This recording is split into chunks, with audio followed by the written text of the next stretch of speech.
All right, let's get right into one of the strangest cases you'll ever hear about. I want you to picture this: a death that seems to completely defy logic. A woman is found hanged inside a room that was sealed, and I mean totally sealed, from the inside.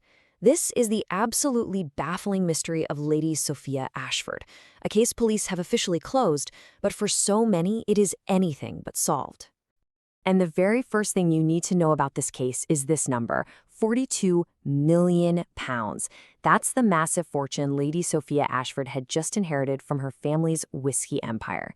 You see, with stakes this high, her sudden death starts to look a whole lot less like a tragedy and a whole lot more like a carefully crafted plot. And here is what makes this a true locked room mystery. The bedroom door? It was deadbolted, but from the inside.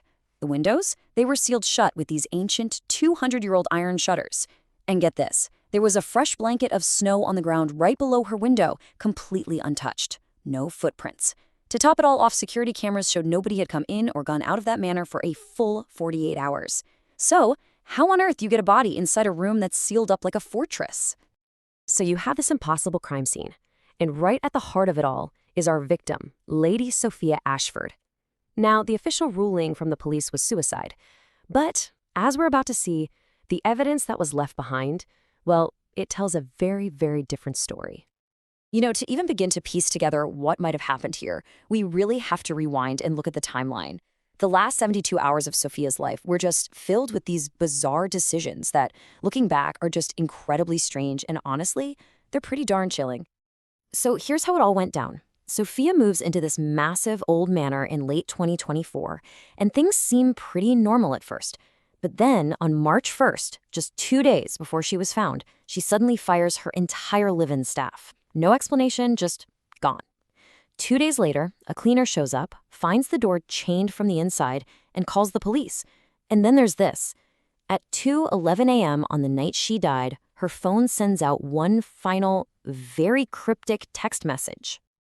And this is that message, sent directly to her solicitor. "If anything happens to me, check the blue will." Now, this is not just some random note. This is a breadcrumb. It feels like a clear signal from Sophia herself that she knew something was wrong, that she was scared, and she wanted someone to know exactly where to find the motive. Okay, so we've got an impossible room, and this cryptic warning from beyond the grave. Now we're going to dig into the forensic evidence, because this is where the official suicide theory really starts to unravel. The autopsy report was a bombshell. It found a trace sedative in her system. And the crucial detail here is that this particular drug disappears from the body in just 4 hours. That's an incredibly precise window of time. But even more telling, the marks on her neck suggested she was already unconscious before the hanging even took place. I mean, think about that. You just don't drug yourself into unconsciousness to then carry out such an act. It makes absolutely no sense. And this leads us right to the motive her final text was pointing at. It turns out there were 2 wills. The original will, which was found torn to pieces in her safe, left the entire 42 million pound fortune to her cousin. But this new, blue will, it changed everything. It redirected the whole fortune to some mysterious charity that had only been registered 1 week before she died. Suddenly, a 42 million pound motive just drops right into the middle of the investigation. And then there's the tech side of things. The indoor security cameras, they were wiped. But not for the whole night, just for a very specific window of time, from 1:45 a.m. to 3:30 a.m. Now, to do that, you need a special override code. And that code, well, it was known by only 2 people, Sophia and one other person. So with all of this contradictory evidence piling up, the investigation just splintered. It broke off into 3 completely separate and competing theories, and each one paints a very different and very dark picture of what really happened in that locked room. So what are we really looking at here? Well, investigators basically landed on 3 main possibilities. Was this all an incredibly elaborate suicide designed to frame someone? Was it a professional hit expertly disguised as a suicide? Or was it an inside job that relied on one of the manor's oldest, forgotten secrets? Let's start with theory number 1. This is the official police theory, and it settled on an elaborate suicide.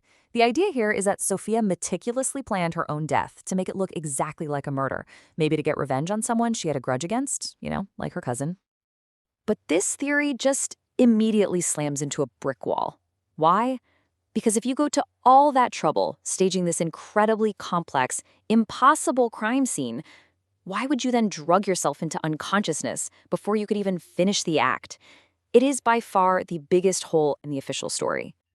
So, that brings us to theory number 2, a professional hit.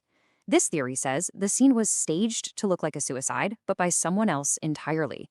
And investigators, well, they pretty quickly found a very compelling reason why someone might do that. Turns out her cousin, the guy who was the original sole heir, was reportedly 15 million pounds in debt to some very dangerous Russian oligarchs. He had the motive. And the sedative found in Sophia's system, get this, it is identical to one used in a series of high-profile poisonings in London just a year before. Poisonings linked to those exact same circles. That's a little too much to be just a coincidence. But there is a third theory. This one doesn't involve international assassins, but something maybe much closer to home. It's a theory that suggests the killer didn't need to break down any doors because they used a secret, forgotten way in. And this brings us to the one question that could unlock this entire case. If the door was deadbolted from the inside and the windows were sealed tight, was there another way into that master bedroom? Well, it turns out there was. According to staff interviews, builders who were working at the manor back in 2024 found fresh scratches on the panel of a 150-year-old priest hole. What's a priest hole? It's a secret passage, this one's sealed up since the 1890s, that connected the wine cellar directly to the master bedroom. Someone knew about it, and based on those scratches, it looks like someone used it very recently. So you'd think that this incredible discovery would crack the case wide open, right? Well, no. The case was officially closed, ruled a suicide. But for the family and for the private investigators they hired, the real mystery was just getting started. And this is where the two investigations just completely diverge. Scotland Yard says suicide, no forced entry, and the evidence on the secret passage is inconclusive. But the private investigators, they're calling it a suspected homicide. They point to plaster dust found on Sophia's slippers that doesn't match her bedroom, but it does match the old passage. They are convinced it was the killer's entry and exit route. And if that wasn't enough, the aftermath is just as suspicious. As of late 2025, Ashford Manor just sits there, completely abandoned. That mystery charity that was supposed to get 42 million pounds, it was quietly dissolved right after the police closed the case. And the cousin, the man with the 15 million pound debt, he reportedly vanished on a world cruise and hasn't been seen since. So we're left with this one haunting question that just hangs over everything. In a mansion full of secrets, we have a locked room and a locked fortune. But does that also mean we have an unlocked killer still out there somewhere?